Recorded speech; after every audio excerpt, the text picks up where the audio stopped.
Адам өлтүрүү, урдоо, тоноо жана башка оор кылмыштарды 5 жылдан бери тергеп келе жаткан биздин каарман тергөөдө убакыт ага каршы иштерин белгиледи. Кылмышкер эч качан кылмышкермин деп дароо эле моюнга ала койбойт. Тергөөнүн башкы талабы бул далил.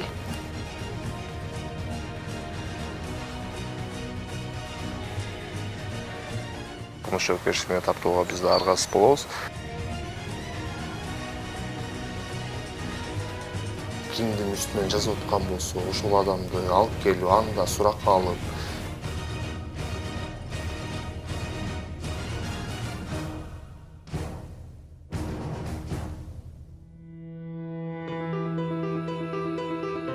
Ишти далилдөө үчүн тергөөчү иштин ар бир чекитине маани берүүсү зарыл. Чыдамкай тылы бигем кызматкер гана тергөөдө иштеп кетпесе, көп адамдын ийини көтөрө алгыс оор жумуш. ички иштер органдарында 2015 жылдан тарта иштеп келем. Ал эми тергөө кызматында болсо 2018 жылдын ноябрь айынан тарта. Азыр оор жана өзгөчө оор кылмыштар тергөө бөлүмүндө тергөөчү болуп иштейм. Тергөөчүнүн жумушу так план менен кетпейт эч качан. Өзгөчө оор кылмыштар тергөө бөлүмүндө мындай оор кылмыштар катталганда биз өзүбүз чыгабыз.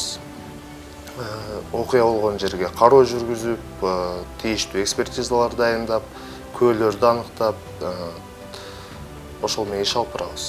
Менин күнүм бүтпөйт жана башталбайт дагы. 24 саат бою уктабай жумушта болуп, үйгө барбаган учурларым көп болот. Ар бир иштин калыс жана адилет болуусу үчүн тергөөчү бир тараптуу болбошу керек деген чыныбек тергөөчү үчүн эң эле оор адамды жоопко тартуу экенин баса белгиледи. Адамды, ар бир эле адамды кылмыш жоопкерчилигине тартып атканда анын туугандары бар, жакындары бар, бала чакасы бар, ата-энеси бар дегендей алар келет, ыйлап, жардам сураган аракет кылышат. Бирок эми мыйзам талабына ылайык аларды кылмыш жоопкерчилигине тартууга биз да аргасыз болобуз.